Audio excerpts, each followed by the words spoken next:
Olá pessoal, hoje a gente vai falar sobre o modelo atômico de Bohr. É um modelo que vem depois do modelo atômico de Rutherford. A gente vai entender um pouco do porquê que houve essa necessidade em se construir uma nova visão sobre a matéria e o que levou a isso. E o que seria essa nova visão da matéria. O que a gente vai aprender na aula de hoje? Quais foram as inconsistências do modelo de Rutherford que levou aos pesquisadores terem que rever, né, toda essa concepção de matéria e tentar construir uma concepção um pouco diferente? Quais os fenômenos não eram explicados por esse modelo de Rutherford, que fez com que houvesse a construção de um novo modelo de átomo? A característica dual das radiações eletromagnéticas a gente também vai ver hoje, não em muita profundidade, mas a gente precisa estudar um pouco sobre essas radiações eletromagnéticas para entender o modelo atômico de Bohr. E o que preconiza esse modelo atômico de Bohr, certo? E como ele explica os fenômenos relacionados com a radiação eletromagnética. E a relação entre esse modelo, esse novo modelo atômico, e a tabela periódica dos elementos químicos, que foi um instrumento que veio também paralelamente a todo esse conhecimento, né, da evolução dos modelos de átomo, para organizar melhor essas informações em relação aos elementos químicos que estavam sendo descobertos ou que ainda viriam a ser descobertos. Então, a primeira inconsistência relacionada ao átomo de Rutherford e Rutherford, né, após ter colocado a sua nova concepção de matéria, ele mesmo já antecipou esse tipo de problema no modelo em que ele propôs, certo? Que é esse problema da estabilidade do átomo que ele concebeu, que ele construiu, desenvolveu, que o grupo de pesquisa onde ele estava desenvolveu. Qual é o primeiro problema? É que o átomo de Rutherford preconizava o quê? Um núcleo muito pequeno e os elétrons ao redor desse núcleo. Mas o que acontece? No núcleo de Rutherford está localizado o quê? A carga elétrica positiva. E o que está ao redor são cargas elétricas negativas, os elétrons. De acordo com a física clássica, a mecânica, essas cargas de sinais contrários não poderiam, tá, ser estáveis com os elétrons ficando numa mesma posição, girando, conforme acontece com os planetas ao redor do Sol, do nosso sistema solar. O que aconteceria se acontecesse de acordo com o átomo de Rutherford? Esse elétron ele acabaria o quê? Sendo atraído, certo? Para a carga positiva. Para ele não ser atraído, ele teria que receber constantemente, infinitamente, o tempo todo energia para que ele fosse acelerado e ficasse girando, tá, em sua órbita estável. Semelhante, gente, a gente pegar um fio e colocar uma bolinha, certo, na extremidade desse fio e ficar rodando. Para ficar estável essa rotação, o que a gente tem que fazer? A gente tem que dar energia. O momento em que a gente para o nosso braço, por exemplo, o que acontece com a bolinha? Ela perde estabilidade, certo? Ela não gira mais.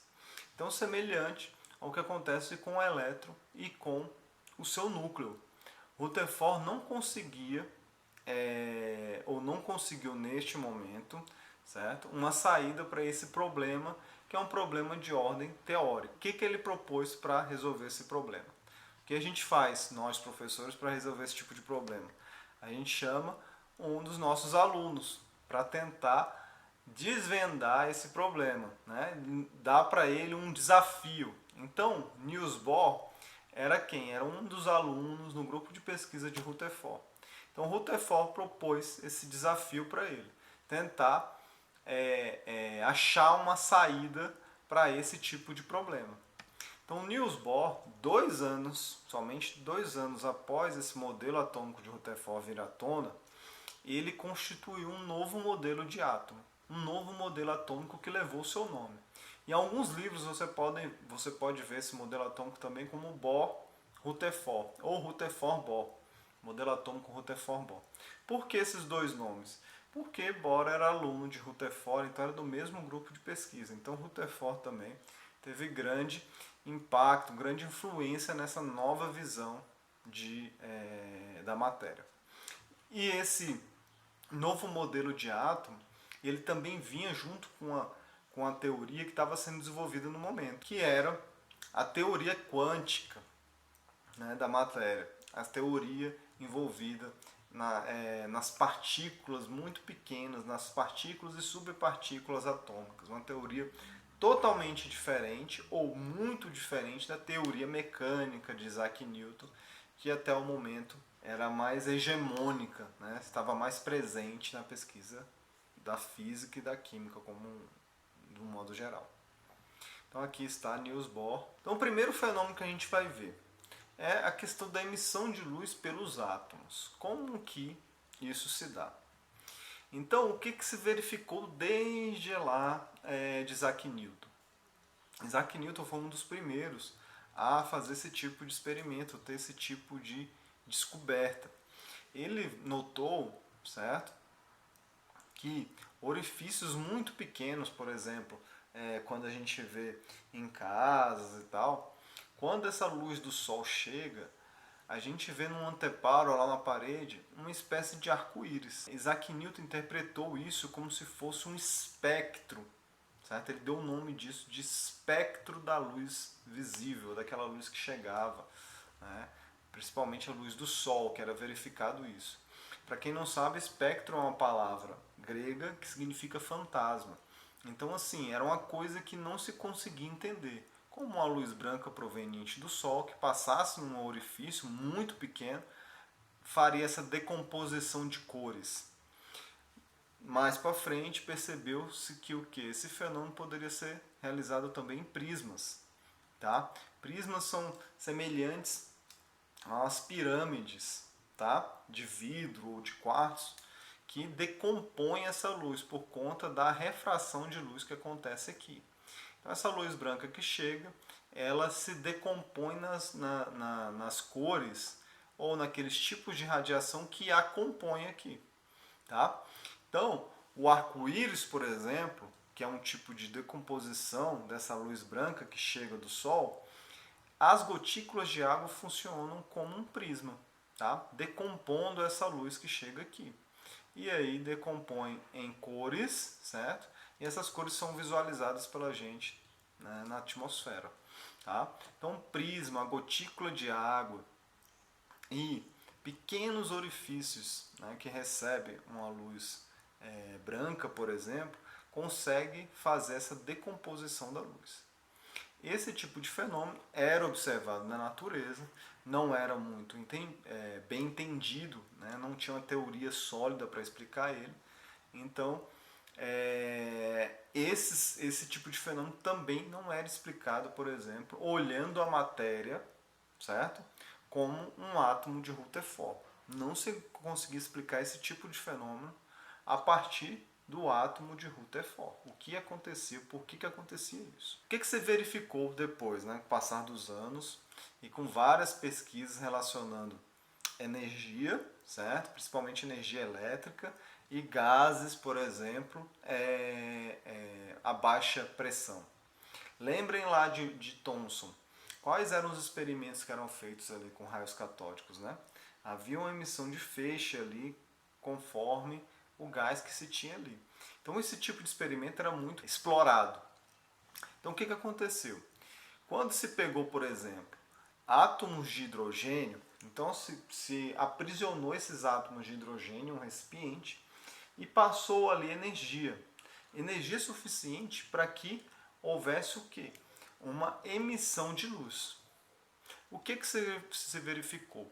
Quando essa emissão de luz acontece tendo átomos de hidrogênio dentro dessa região, se essa luz passar por um prisma, não se observa esse tipo de coisa aqui contínua, certo? Não se observa esse espectro contínuo de cores. Se verifica o quê? Faixas bem definidas.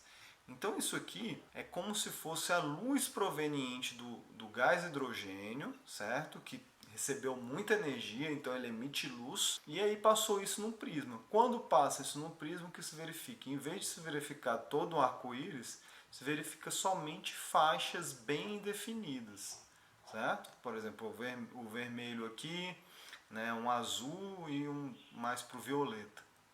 Então isso aqui também intrigava demais, esse tipo de fenômeno observado no laboratório, intrigava demais os pesquisadores. E o que se observou? Você observou que essas faixas elas eram bem definidas conforme se mudava o tipo de substância que estava ali. Então, se em vez de hidrogênio se colocasse a substância oxigênio e só tivesse ali átomos de oxigênio, o que se verificaria? Essas faixas totalmente diferentes. Como assim, professor?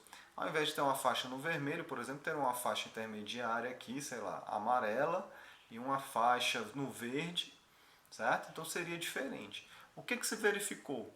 Que isso aqui, por exemplo, poderia ser usado como um tipo de impressão digital. Cada tipo de átomo emite um espectro diferente. Logo, a gente pode identificar diferentes tipos de substância usando esse espectro aqui. Então, como que era esse experimento? Então, se pegava, como eu falei, um recipiente somente com hidrogênio, colocava uma diferença de potencial muito grande aqui, ou seja, um campo elétrico positivo muito grande aqui e um campo elétrico negativo muito grande aqui. Quando passava energia de um lado para o outro, tá? Esse hidrogênio que está no meio, ele emitia luz. Quando se direciona essa luz por meio desses orifícios e passa no prisma, sai aquele espectro que eu falei anteriormente. Tá? Somente faixas aqui. E aqui a gente consegue ver o do hidrogênio, que é desse tipo. Aqui na foto, isso aqui é uma foto real, né, da decomposição da luz proveniente, por exemplo, do sódio, certo? Que emite luz. O que a gente consegue ver? Algumas faixas. Aqui do hélio, faixas totalmente diferentes. Um vermelho aqui, um amarelo mais longe, um verde aqui. E também diferente desse espectro do hidrogênio.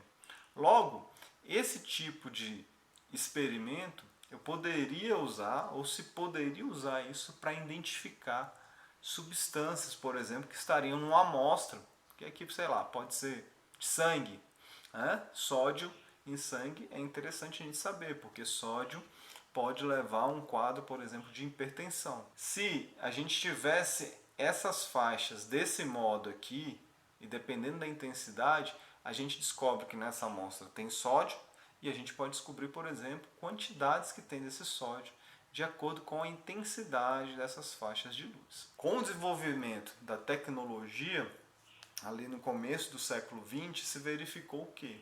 Que além da luz branca que vem no Sol, que pode se decompor em radiação visível, só que de uma forma contínua, se a gente isolar substâncias com átomos, né, com apenas um átomo, a gente consegue verificar o quê?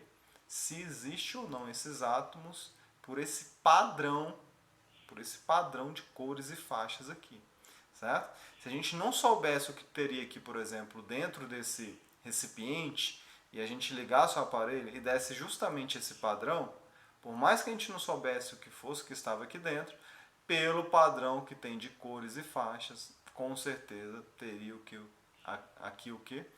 Hidrogênio. Então, por exemplo, se aqui tivesse hidrogênio e hélio, o que a gente veria nesses padrões aqui? Além desse padrão do hidrogênio, a gente veria um padrão, certo? Com distanciamento que se visualiza aqui no hélio. Não seria exatamente em cima aqui, seria um pouco mais deslocado para cá e as outras cores deslocadas. Então a gente poderia afirmar que aqui, além de hidrogênio, teria hélio também.